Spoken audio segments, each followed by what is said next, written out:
Right, so I'm back here. Got a better quality normal map here, and I want to show you something. When we originally opened up the example scene here, there was two objects that were originally in this scene, which were these two objects, this sort of wall object and also this rebar right here, okay, which is these kind of bars that go inside the wall and just make it sturdier and stuff. So I'm going to take this wall here and I'm going to hide it. What I want to do is I want to create this rebar for this wall, because the wall looks pretty cool right now, but it's kind of missing that, and it's a nice detail that would really make this look a lot better. With this in mind, I'm going to create some bars like this. So you can see that these bars that I originally created have these kind of curved ends and stuff. Okay, they're pretty low res, but they do have some curvature there, which makes them look natural and more realistic. So we're going to go ahead and do the same thing. So I'm going to go to the creation panel, under standard primitives. I'm going to create myself a cylinder, and it's too high res at the moment, not very game friendly.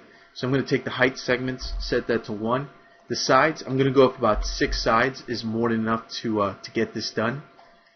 And the radius is a little bit too big right now, so let me move this to where these other bars are.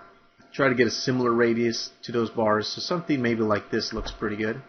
You know what, it was fine how it was before. Like that's pretty good. Alright, so next thing I'm going to do is I'm going to convert that to an editable poly. I'm going to take this, move it down, it's a little bit too tall.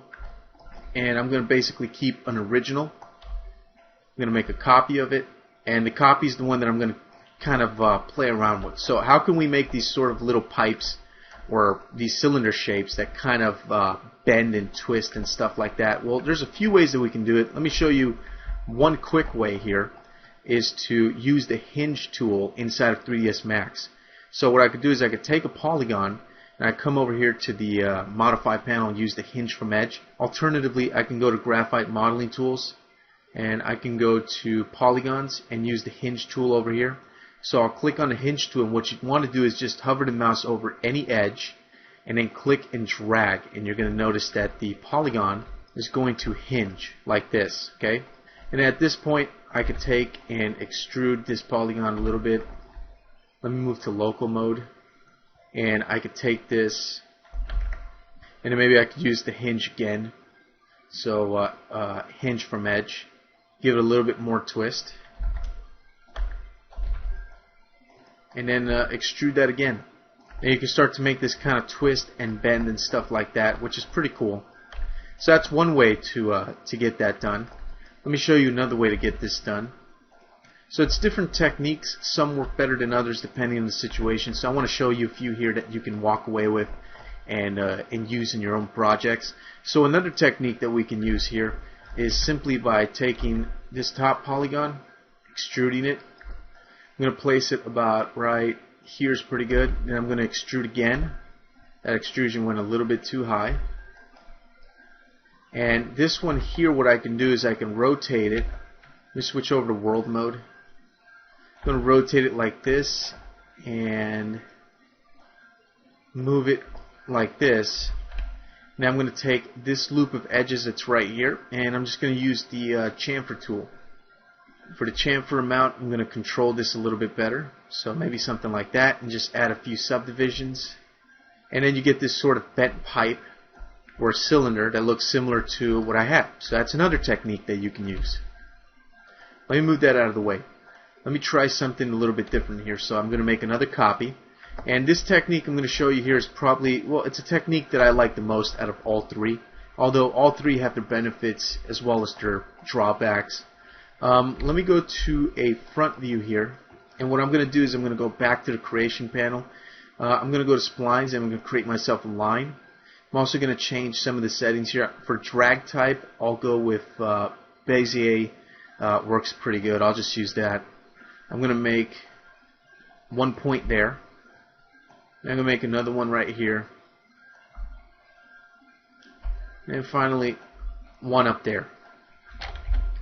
I'm going to go to perspective view here. I'm going to move this up there. I'm going to take this and move it there. And I'm going to move it down a little bit. Don't want it to be too, don't want this spline to be too tall. So I'll move this down to about right there. So just basically shape it out whichever way that you, however you want. I'm going to take this guy that I made right here, and I'm going to take this top polygon. If I want to, I can move it down a little bit. And I'm going to go to Extrude Along Spline, and I'm going to choose the options here so I can make some changes. I'm going to choose Spline, choose this spline. You can see I get this nice cylinder that kind of curves at the top, and you can change the rotation. You can change a bunch of stuff here to really randomize it, change the amount of segments. If it's too high res, you can drop it down, hit OK when you're happy, and you get this nice kind of curved shape right there. So what you could do is you could take this spline here, make a copy of it,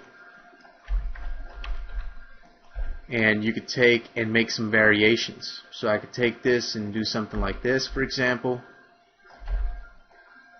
Maybe push that back a little bit. Maybe take that, point it up a little bit more.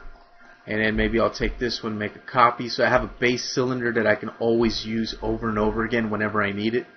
And I could take this guy here, go back to Extrude Along Spline. I'm going to choose that spline, and you can see what I end up with. Something like this. And just playing around with the options, you can just change the way that this looks. Get yourself a few different looks and variations. And when you're done creating your variations, what you want to do is you want to take these and stick them into the wall over here. So take this stuff, kind of stick it into the wall, give it some random rotation stuff, make it look like this. Make it look as natural as you possibly can make it. That's very important. The more natural and random it looks, because in nature things are very random. Even when you're talking about a man-made structure, once it's endured a lot of damage over the years and the structural integrity has been, I guess you could say, compromised and stuff like that, objects just get natural through wear and tear, through rain, through wind, snow, weather, droughts. All kinds of things have different effects on iron, steel, metals, concrete, stuff like that. So you want to reflect that in your modeling and stuff like that. And you can even take the little pole over here that doesn't even have any type of bending to it, and you can take this guy and just kind of stick him inside here and just put him here like this. Maybe give him a little bit of random rotation or something like that. So I think you get the idea. Create a bunch of these little pipes or little bars, kind of bend them, make them look natural using the techniques I showed you, and stick them around different areas of this wall. I'm going to go ahead and do that off camera. I'll meet you back here when I'm done. So using the techniques that I showed you, I went ahead and created this sort of natural looking rebar sticking out of the wall here, out of the concrete. Really looks like maybe an explosion in the past blew out this wall, and this thing's just been weathered over time. You see all these poles here that are cut up and stuff, which looks great. Alright, so that's pretty much going to do it. That adds a lot of detail, makes this wall look a lot more natural.